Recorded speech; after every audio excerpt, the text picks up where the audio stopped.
in today's session. So we would study about the relativity chapter. So in that relativity, so we need to concentrate on the mass energy relation. What does the mass energy relation means? The mass can be converted into energy and the energy can be converted into mass. The mass and energy are interconvertible according to the Einstein equation E is equal to mc square. So this expression gives very drastical change in a science. So after we would concentrate on some of the examples on E is equal to mc square. Now we have to derive what is mass energy relation and how we get that. Consider an object of a rest mass m0. If the force is applied to that object, it starts moving with a relativistic velocity. So relativistic velocity means that velocity is nearly equal to the speed of light. Then its mass will also vary according to the mass variation of a mass with a velocity expression, that is m is equal to m0 by root of 1 minus v square by c square. So here m0 is the rest mass of the object and capital M is that is the relativistic mass, v is the velocity of that object and c is speed of light. So if an object is displaced along the x-axis, so when we are applying a force on that body, then it displaces through some distance. So that can be represented as dw is equal to f into dx, that is a force into displacement. This force can be written as dp by dt, so that is according to the Newton's second law of motion. So we can say that is the rate of change of momentum of a body with respect to time is equal to force, that is the applied force. So now we are using that formula, that is dp by dt. So here p is the momentum of the body. That momentum can be written as mass into velocity. So we substituted that expression in the next step. Here the mass and velocity both are variables. So we have to differentiate both the terms, that is m and v, with respect to dt. That is m by keeping the m constant, so we are differentiating v in the first expression. In the second expression, by keeping the v as a constant, we are differentiating m, that is dm by dt. Dx remains same. In the next step, we are rearranging the terms, that is m into dx by dt into dv plus v into dx by dt into dm. So we know that dx by dt is nothing but a velocity, that is the rate of change of displacement of a particle. So we have to write it as dx by dt is equal to v, then mv into dv plus v into v. So we will get a v square into dm. So take it as equation number 2. Now square the equation 1 and cross multiply. So we are using that m is equal to m0 divided by root of 1 minus v square by c square.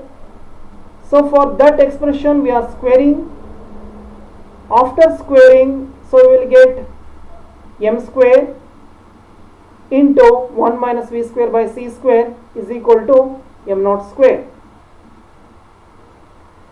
So after that we are taking the LCM, c square minus v square by c square and the remaining term same, and we are multiplying that equations and shifting that c square to right side. So we will get m square c square minus m square v square is equal to m0 square c square. Differentiating this equations, once again c is a constant, that is the speed of a light, so it is not a variable. By keeping that in mind, so rest mass of the body is also constant, it is not also variable. Now So we are differentiating only LHS. C square is kept as constant.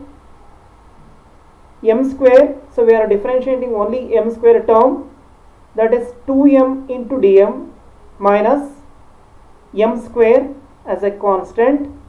We are differentiating v square, that is 2v into dv minus v square as a constant term. We are differentiating m square, so that is v square into 2m into dm is equal to, in the right hand side, so we will get m naught is a constant and c is also constant, we will get 0.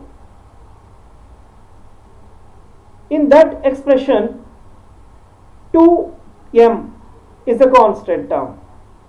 So see there, in all the expressions, so we get 2m is a constant, so 2m becomes 0. And what we are doing is, so we are shifting c square dm into right side, just we are rearranging the terms. So after rearranging, we will get v square dm plus mv into dm dv is equal to c square dm. So take it as equation number 3. Now we are comparing the equation number 2 and equation number 3. So what does equation number 2 says? In the RHS, so we have c square dm. In the equation number 2, so we will get dw is equal to mv dv plus v square dm. So we are comparing both equation 2 and 3. V square dm plus mv into dv is a common term, and we are equating with the RHS term, that is dw is equal to c square into dm. So after getting that, so we have to take it as this, the equation number 4. Next is the total amount of work done by the applied force we have to calculate. So for that we are integrating this term. LHS is integrating with respect to velocity, that is from integrating its velocity from 0 to v.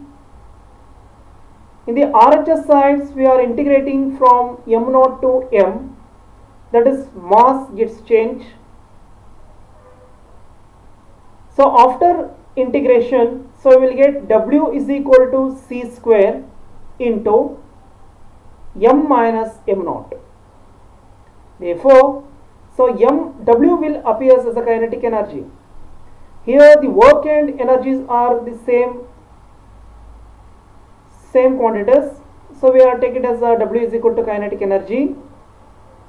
That is kinetic energy is equal to c square into m minus m0. Now we have to find out the potential energy. Potential energy or the rest mass energy of the object. Here, so we are integrating, that is from 0 to m along right side. So in the left side, so same thing, we are differentiating from 0 to v. Then we will get w is equal to m0 into c square. So here the work appears as a potential energy of the body. Now we are taking w as a potential energy, that is potential energy is equal to m0 c square. So we get kinetic energy expression and the potential energy expression both. So now we have to calculate what is the total energy of the body. Now E is equal to, that is the sum of the total energy is equal to the sum of the kinetic energy and the potential energy. Now the potential energy is taken as a rest mass energy. E is equal to c square into m minus m0 plus m0 into c square. So after equating the terms, so we will get m0 c square and m0 c square get cancelled. Remaining term is E is equal to mc square. So what is the required result for us? So this is the Einstein mass energy equivalence relation. So this is the famous equation which is given by the Einstein. So this is the most significance of all the relations obtained in the special theory of relativity. Here the mass and energies are interconvertible.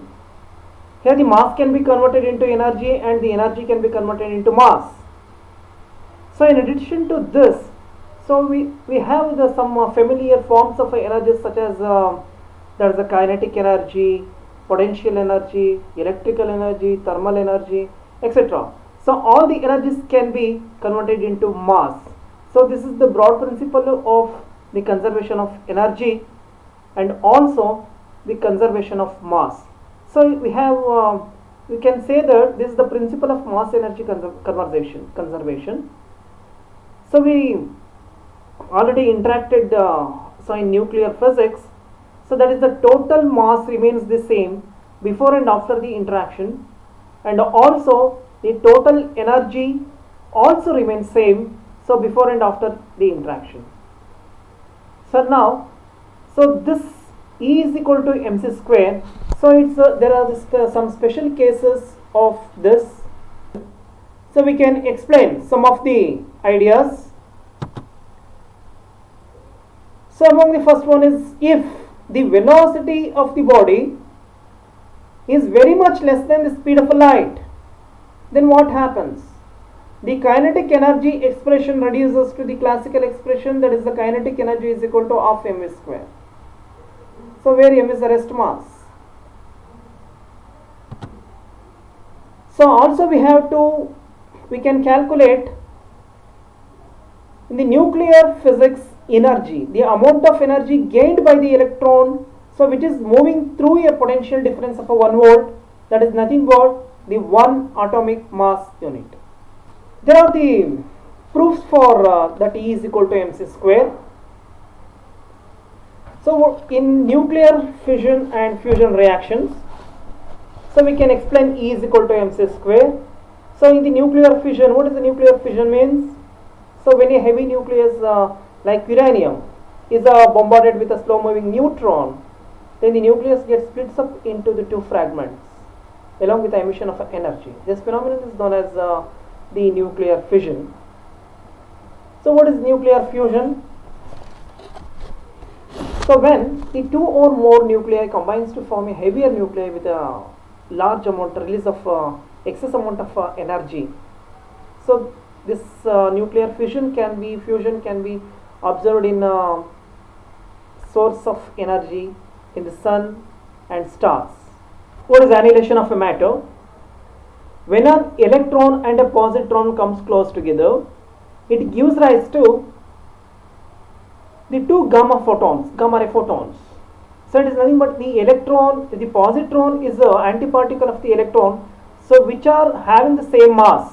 Electron and positrons are having the same mass. When it comes close together, so then it releases some sort of energy that is in the form of a gamma rays. So that is called as annihilation of a matter. And next one is the pair production. So in pair production, it is a reverse process of annihilation of matter.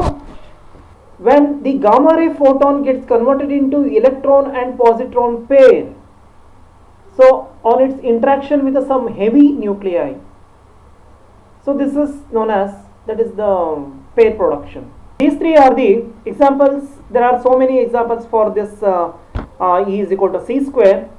So now we studied about the E is equal to mc square, what is the significance of this, and what are the examples for E is equal to mc square. So in the next sessions we will continue this relativity chapter. Thank you.